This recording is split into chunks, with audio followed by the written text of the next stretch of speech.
Corruption investigators search the home of former Taipei Mayor Wen-je and the headquarters of the party he founded. 我非常坦荡，我知道我没有问题。我也希望执政当局要清楚地说明。There's nothing that we can have. Migrant workers call for better access to pensions after spending years toiling in Taiwan.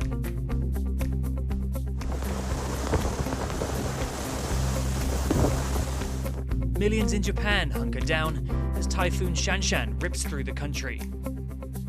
Plus, the US and South Korea wrap up joint exercises as Washington struggles to keep a strong Pacific presence.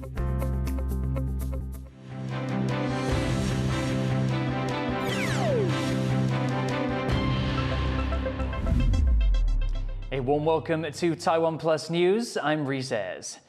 Taipei prosecutors investigating claims of corruption have searched the home of former Mayor Wen-je and are questioning him. The search comes a day after Ke announced he was taking a leave of absence from leading the Taiwan People's Party, the party he formed. Louise Watt reports. Former Taipei Mayor Wen-je comes out of his home after it was searched by corruption investigators. In less than a year, one of Taiwan's best-known politicians has gone from being a presidential candidate to a suspect facing allegations of profiteering. 今天是台湾历史上第一次，主要在野党的党主席的住家、办公室，还有中央党部也都被搜索。当然，我非常坦荡，我知道我没有问题。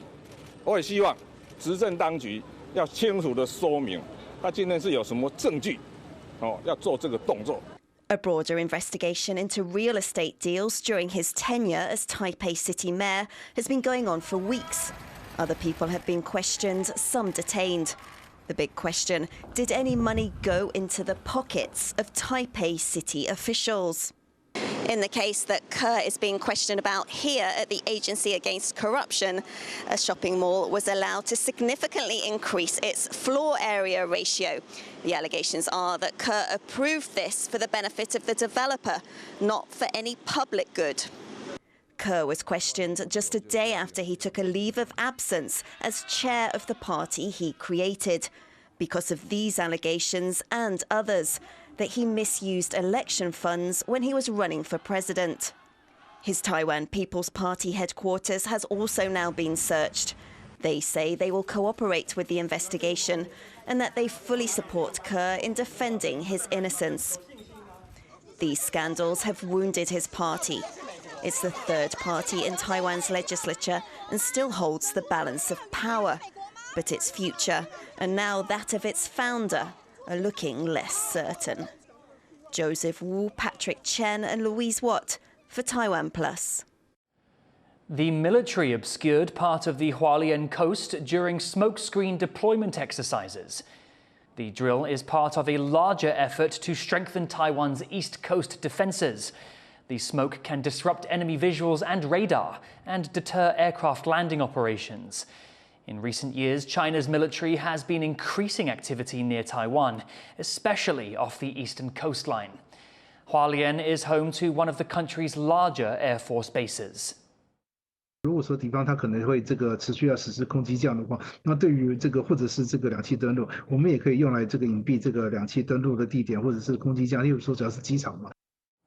Taiwan's foreign minister says he's monitoring apparent deepening ties between China and Vatican City. 我们密切关注教廷跟中国的互动不过我们也很密切的跟教廷合作，宗教自由还有这些人道的关怀上有非常多的交流，20-30万的一个信仰者这个也是我们推动 外交最坚实的后盾。 His comments come after Beijing officially recognized the authority of a Catholic bishop in China who was previously under house arrest. The Vatican celebrated the decision, calling it the positive fruit of dialogue between the Holy See and Beijing. The move has prompted concerns that the Holy See could switch diplomatic ties from Taiwan to China. Vatican City is one of only 12 countries that maintain official diplomatic ties with Taiwan and the only one in Europe. Migrant workers spend years in Taiwan providing essential services, but they get the short end of the stick when it comes to collecting old age benefits.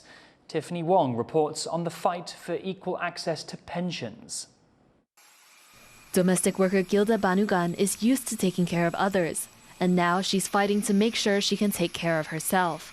Originally from the Philippines, Banugan has been living and working in Taiwan for over a decade. At 40, she's far from retiring, but she has less than 2 years left before she has to leave the country.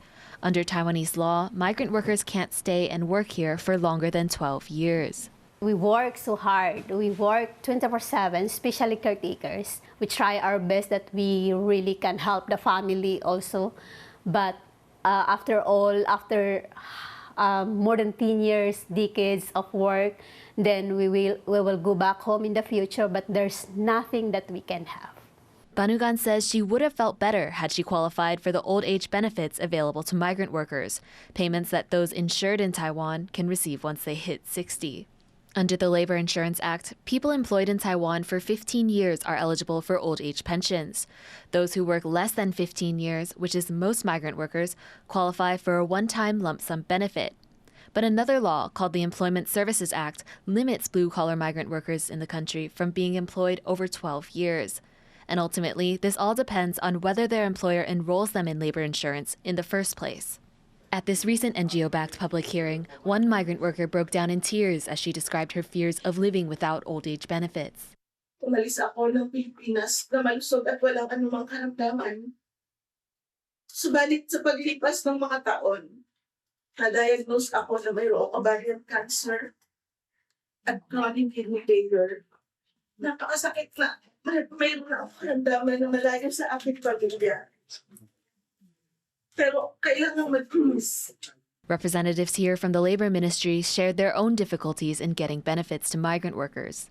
因为他们在来台湾来这边工作以后，我们主要的保费我们对象是6个单位，就是他们补助的考虑过程说为什么是要该收保费，可是当他符合劳动条件的时候，很可能他们已经或什么样的状况下，那相关的通讯资料其实比较难掌握。But labor rights advocates say the labor ministry has a responsibility to take care of migrant workers and close these loopholes. 更何况台湾雇主对台湾的劳工都有这样的负担，都要负这样的责任。那为什么变成一个外国劳工或者是菲律宾劳工、印尼劳工雇主就不用负担这块责任呢？我觉得这是很明显一个政策上的歧视跟不公平。Labor insurance representatives said changing the policy will take time, but migrant workers won't just be waiting around. They intend to continue to speak out and call for change, taking care of themselves and each other if no one else will. Chris Ma, Gino Lopez, and Tiffany Wong in Taipei for TaiwanPlus. In Japan, millions of people are still being urged to evacuate as Typhoon Shanshan batters the country. At least 5 people have been killed and over 90 injured, while hundreds of thousands are left without power. Joyce Tseng reports. Enduring another night of torrential rain and wind in Japan, as one of the strongest typhoons to hit the country in decades moves slowly from southern Kyushu up towards Japan's capital, Tokyo, with a population of more than 14 million. The powerful storm has already knocked out power in over 100,000 homes and halted many transport services, leaving commuters stranded. 今の気持ちはもうとにかく焦ってます。やばいなって。これから何する？とりあえず上司に電話してタクシーで向かうか何かしら手段探します。 Typhoon Shanshan made landfall in the southern island of Kyushu, packing gusts of up to 252 kilometers an hour, leaving cars flipped on the side of the road and power lines knocked over. Japan has issued its highest level alerts to more than 5 million people living in areas at risk of landslides, urging them to evacuate. For international tourists, it's a big challenge to get out, as hundreds of flights to and from southern Japan have been canceled. If the power failures really continue to go on for the next couple of days, then we're going to be screwed and we'll be stuck here a little bit longer. This is the second typhoon to batter Japan this month.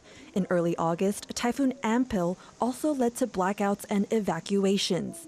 The Central Weather Agency expects this latest typhoon to move across Japan over the weekend before reaching the capital Tokyo on the east coast of the main Honshu Island.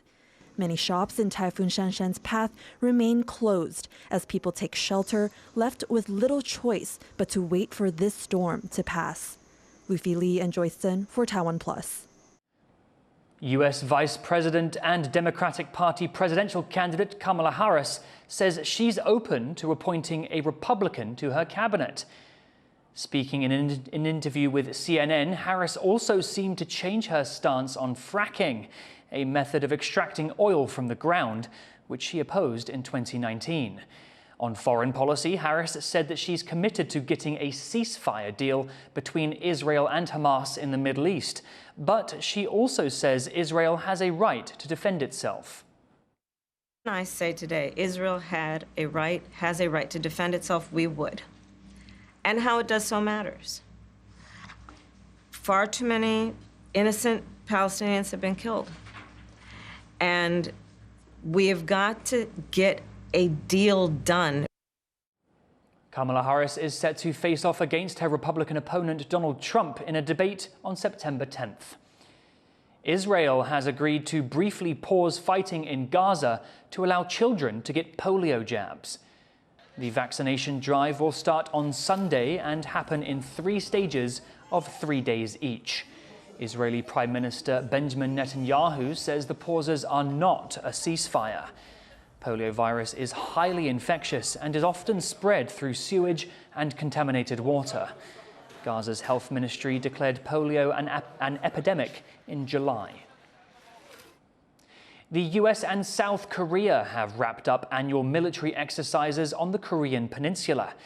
It comes as the US tries to increase its presence in the region, a challenging task as it currently has no aircraft carriers in the Pacific. Jaime Okan explains.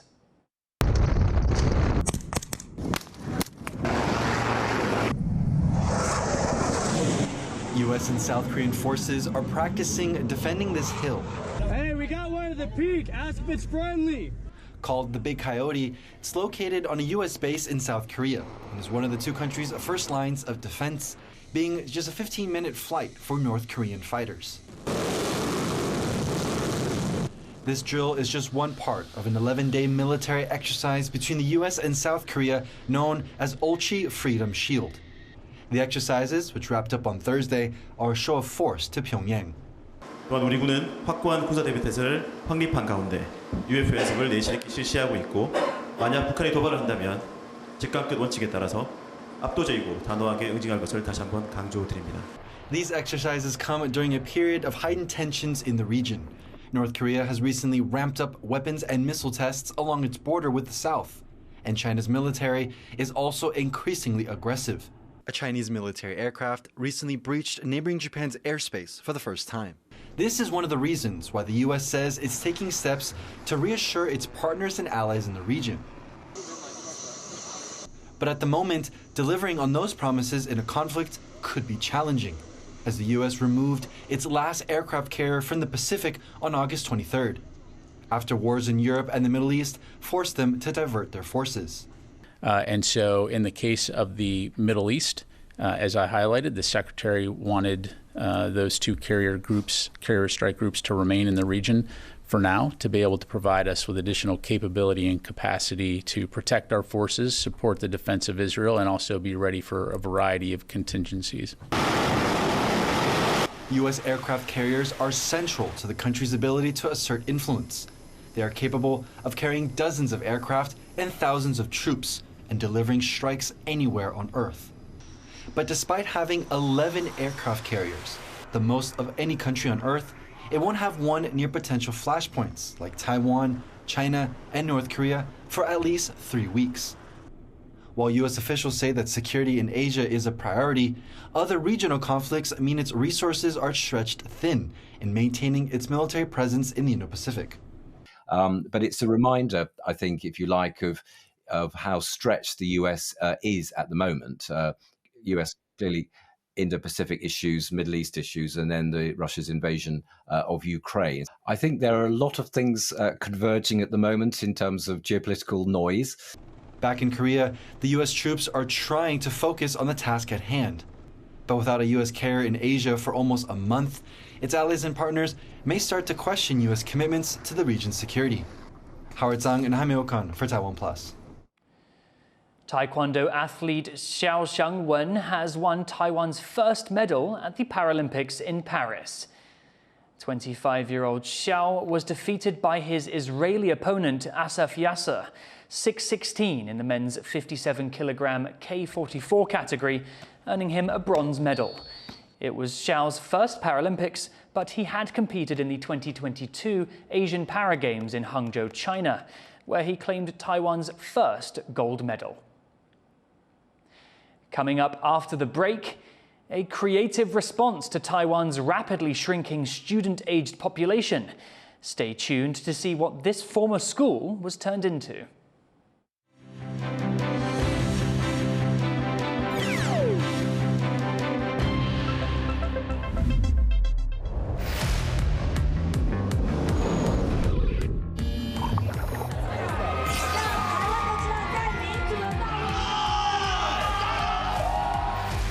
The voices of the people here anywhere should not be disregarded.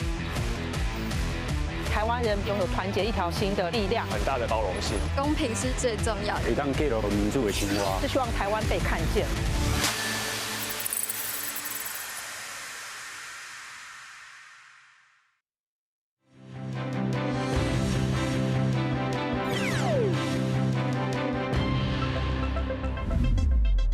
Welcome back. You're watching TaiwanPlus News. A private university in southern Taiwan has become the first school in the country to be turned into a public park. As Wesley Lewis reports, it's just one of a growing number of schools across the country facing enrollment problems. This former university in southern Taiwan has been transformed into a city park. After Tainan Shofu University shut its doors in 2023, it turned over its campus to the city government, which then repurposed the land for public use. It's the first project of its kind in the country, and it's drawn mixed reactions from nearby residents. 我觉得这个园区成立其实还蛮有帮助的，对于附近的居民来说，他们可能以后办公不用再特地跑到市区或者是到新义。如果没有好好规划的话，不知道会不会变，怕担心说会变成一个又一个养蚊子的中心。 The city government says this project will help save public funds. The new repurposed buildings will house the police department and the Ministry of Culture, eliminating costly new construction projects. 再建一个典藏中心可能要花10几亿跑不掉。那这个警政署华二总队要建一个训练中心，也要光是房舍就5、6亿。那在接下来的内部的设备加起来，可能要7、8亿以上。所以说，对于公帑的节省的效益之大，大家看得到的。 Tainan Shofu University's closure is not unique. The Culinary Institute of Taiwan in Hualien shut down 2 years ago. It has since donated its buildings and campus to the National Open University and a local elementary school damaged by the magnitude 7.4 earthquake that hit the region in April. Dongfang Design University in Kaohsiung also sold its campus to the National Kaohsiung University of Science and Technology. As Taiwan's birth rate declines, schools across the country will face a growing enrollment problem, forcing more schools to follow suit and close down. But they can find a different purpose in serving the public. James Lin and Wesley Lewis for TaiwanPlus. Australia and Indonesia are boosting cooperation with a new pact that will allow their militaries to use each other's bases. The two countries' defense ministers signed the deal in Indonesia, calling it an historic milestone. The pact includes provisions for joint military drills and deployments to both countries, as well as collaboration on training. Australia and Indonesia share the world's longest maritime border and already cooperate on combating drug and human trafficking. The US says it will help escort Philippine ships carrying out resupply missions in the South China Sea. It comes as China steps up its military aggression in the contested waters as it tries to reinforce its claims to the territory. For more on this, our reporter Jaime Okan spoke to security analyst Ray Powell from the Sea Light Initiative at Stanford University. Ray, I want to first start off by asking you about these calls for the United States to help and escort Philippine ships going to resupply their own vessels in the South China Sea. Well, the discussion about escort has been going on for actually quite some time. And the United States has been open about its willingness to consider doing this. And the Philippines has actually apparently been the one balking at the idea of bringing in the United States. I think, and part of that may be simply that the Philippines doesn't necessarily want to fire that arrow from its quiver until it needs to. There have been discussions about whether bringing in the United States in that particular way somehow deprives the Philippines of its own agency. But on the other hand, why do you have a mutual defense treaty if you can't invoke it for things like this? The gray holes that China has been sort of shadowing a lot of the Philippine missions with Navy ships for a while, but they tend to stay further away on the horizon, so there's not a direct interaction between the Philippine ships, the Philippine Coast Guard ships, and the Philippine fishery ships, and those gray holes. In a previous interview that we did, you talked about the difference between white holes, which is the Coast Guard, and gray holes, which is the Navy. In this situation, when we talk about the escort, is this going to be the U.S. Navy getting involved or the U.S. Coast Guard getting involved? Well, if it does turn out to be escort, that will be one of the discussions. Now having a Coast Guard escort for a U.S. Coast Guard escort for a Philippine Coast Guard mission would be obviously a new thing, and that would be a long conversation. There are a couple of limitations there. One was just sort of doctrinal and sort of what the U.S. Coast Guard is accustomed to doing. So providing escort to another Coast Guard through a hostile situation, that would be new. And there's also a resource problem, is that there's not a lot of U.S. Coast Guard ships that frequent this part of the world. Now, again, if you bring in the U.S. Navy, then the question is it the Philippine Navy that's conducting the resupply, and what is the role of the Philippine Coast Guard? So there are a lot of things to work out in that context. That was security analyst Ray Powell from Stanford University. South Korea's Constitutional Court has ruled that the country's climate change law fails to protect human rights. The law sets a goal of reaching carbon neutrality by 2050 and outlines emissions targets to achieve by 2030. But the court said it lacks concrete targets for the years after that. The court said the law must be revised by early 2026. The case was brought by young Koreans who argued the government wasn't doing enough to protect them from a climate crisis. It's a very positive ruling, and it's one of the few we have in Asia specifically that looks at this issue. Many of the cases have been decided in Europe, for example. A former Olympic wrestling champion has returned to her hometown in rural Senegal to train a new generation of female champions. Bryn Thomas looks at how she's defying her country's gender norms while honouring her village traditions. Isabelle Sambou's village of Malamp is a long way from London and even farther from Rio de Janeiro, cities she visited as part of Senegal's Olympic team. 8 years after leaving her shoes on the mat, the 43-year-old 9-time African wrestling champion is teaching women to grapple in her hometown. Ici, dans mon village, les femmes luttent. C'est notre tradition. In Senegal, boys across the country wrestle on the beaches or on empty lots, and in the cities, male champs brawl and sprawl in front of thousands of spectators. But the sport remains off limits for women, except for in Casaman's region, where Isabelle Sambou is from, home to the Hola ethnic group, where women clinch alongside the men. Et puis, quand tu fais la lutte féminine, il y aura beaucoup de dire, il y a les gens qui vont se moquer de toi. Quand je portais mes shorts, tout ça, c'est short. Et il y a des gens qui vont se moquer de toi. Il y a d'autres qui vont dire, hey, c'est une femme ou c'est garçon. They weren't laughing when Isabelle carried the flag for Senegal at the 2016 Rio Olympic Games. Although she didn't win any medals in her bouts, now that she's retired, she's determined to train someone who will. parce que je me suis dit, il faut que je retourne chez moi pour aller trouver les futures Isabelle, des futures championnes, ceux qui vont faire peut-être plus que Isabelle, parce que c'était mes souhaits d'amener la médaille au Sénégal. Sembou now spends her time between the Senegalese capital Dakar and her hometown coaching wrestling, and most of the teenage students on the sandy ground are girls. Among them is 18-year-old Mami Marie Sambou. She's not related to Isabelle, but shares her name and love of the sport. Elle a fait la lutte et moi je l'ai vu, j'ai dit bon, moi aussi je vais faire comme elle. Mais lorsque j'ai commencé à lutter, les gens disaient qu'ils n'ont jamais vu une fille lutter. Mais moi, je ne les ai jamais écoutés parce que si je les écoutais, je n'allais même pas me retrouver là où je suis. Following in Isabelle's footsteps, tomorrow's champions will continue to represent Senegal, breaking gender norms and guarding village traditions. Scott Huang and Bryn Thomas for TaiwanPlus. Thank you for watching TaiwanPlus News. You can visit the TaiwanPlus website or follow our social media for more stories from Taiwan and around the world. Finally, Taipei Zoo is celebrating the birthday of its giant panda. Here's how they marked Wen-je's 20th year. I'm Reece. Take care and see you next time.